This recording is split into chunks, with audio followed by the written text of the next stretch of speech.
안식일에 바리새인 중에 한 지도자가 예수님을 자기 집에 식사 초대를 했습니다. 그런데 이것은 존경하거나 예수님을 실로 대접하려는 진실한 마음으로 그렇게 한 것이 아니었음을 오늘 본문에서 이렇게 알 수가 있습니다. 예수님을 올무에 이렇게 걸려고 초대한 자리였습니다. 그것은 곧 그 집에 수종병 환자가 대기하고 있었음을 알 수가 있어요. 왜 수종병 환자가 그 집에 있었을까요? 안식일의 전통을 예수님께서 깨뜨리고 그 환자를 고쳐주시면 안식일을 범했다 하고 정죄하려는 그러한 하나의 계획된 함정이었습니다. 1절에서 6절의 말씀을 보면 이 수종병이라고 하는 수종병은 몸에 수분이 이제 배출이 안 돼서 몸이 붓고 그리고 위장장애와 신부전증 이런 증상이 나타난다고 그럽니다. 그런데 예수님께서 그 환자를 치료해 주시자 바리새인들이 하얀 비난하고 공격을 한단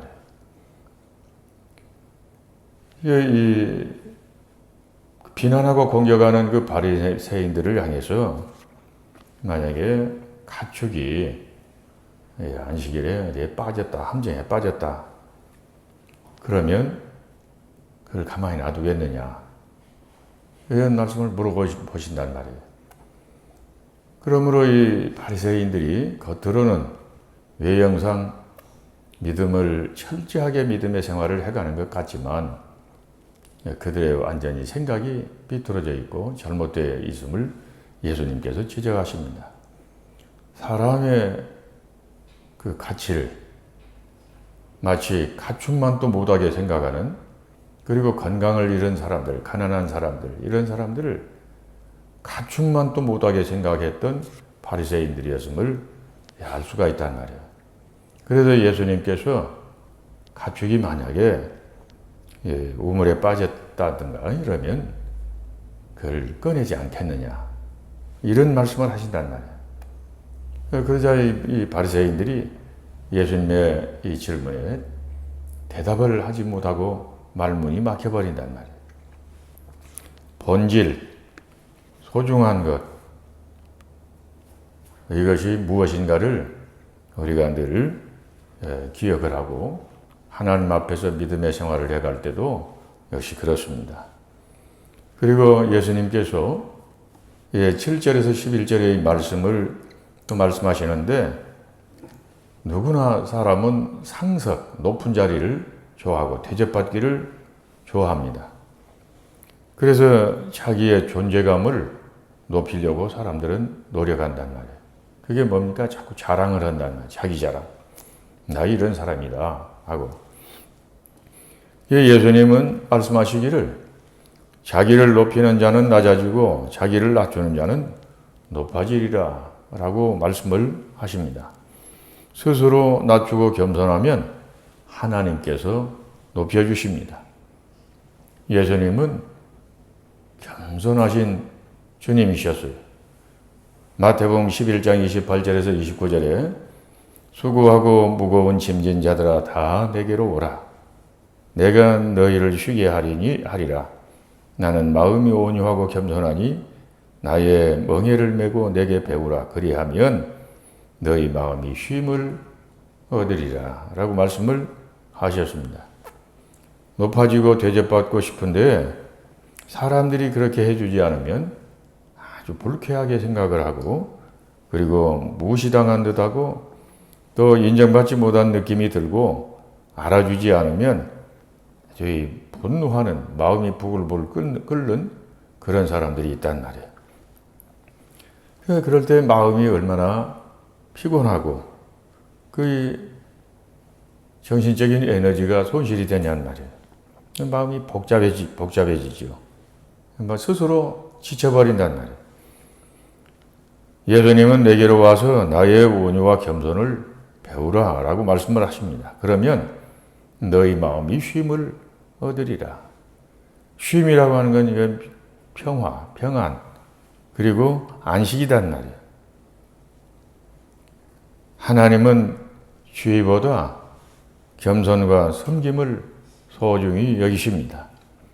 하나님의 나라는 주의와 신분을 가지고 가는 것이 아니라 예수 그리스도를 믿는 모든 사람들에게 열려있는 하나님의 나라입니다.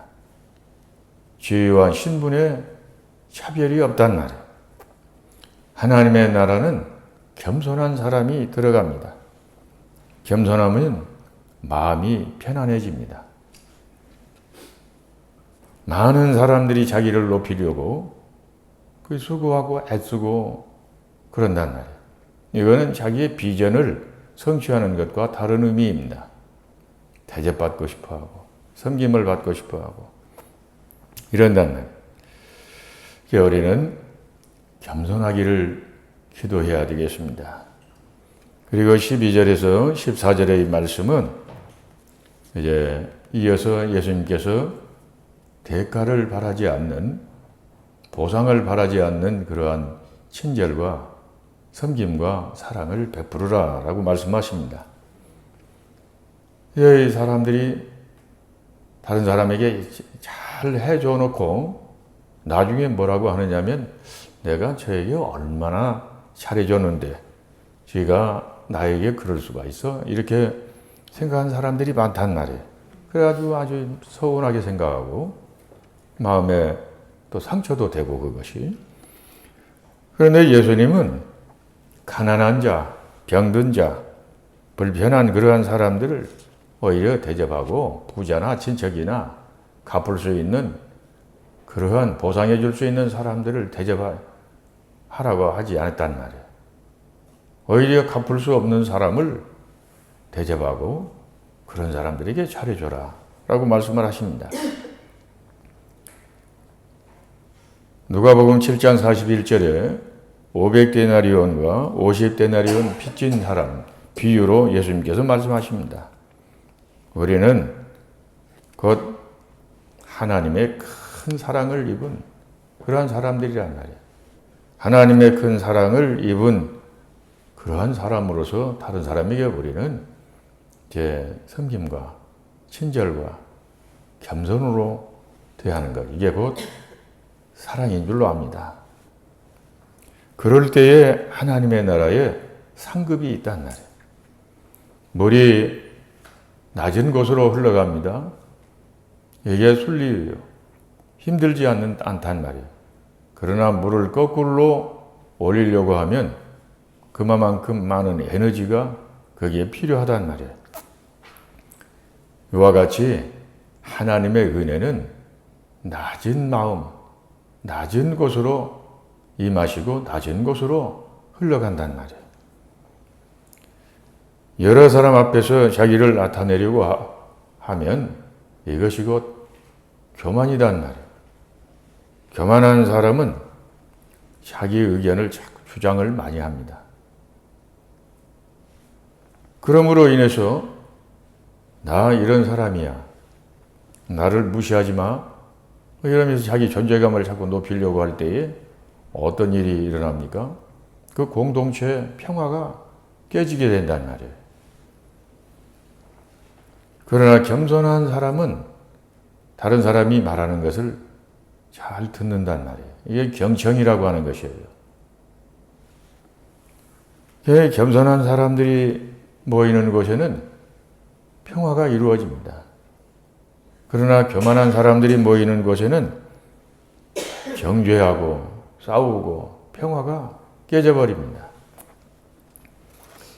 우리의 믿음의 사람은 세상 사람들과 다른 삶을 살아가고 있는 사람들입니다. 섬김받고 대접받기보다 친절하고 겸손히 다른 사람을 섬기는 그런 삶을 살아가는 사람들입니다. 낮아질 때 하나님께서 높여주시고 또 겸손한 곳에 하나님의 은혜가 임한단 말이에요. 내 마음의 교만을 물리치고 겸손하기를 기도하는 시간이 되어야 되겠습니다. 그리고 예수님의 성품을, 겸손한 성품을 닮아가기를 우리는 늘 기도에 힘을 써야 되겠습니다.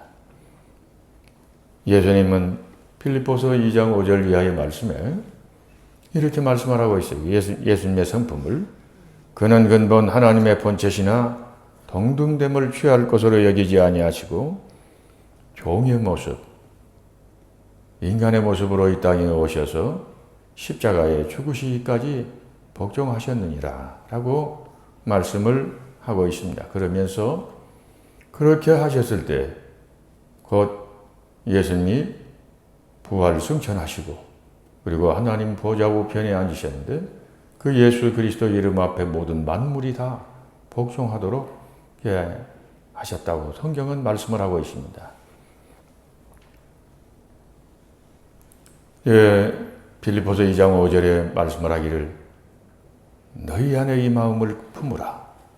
곧 예수님의 마음을 품으라 라고 말씀을 하고 있습니다. 이게 곧 예수님의 마음이 겸손이란 말이에요.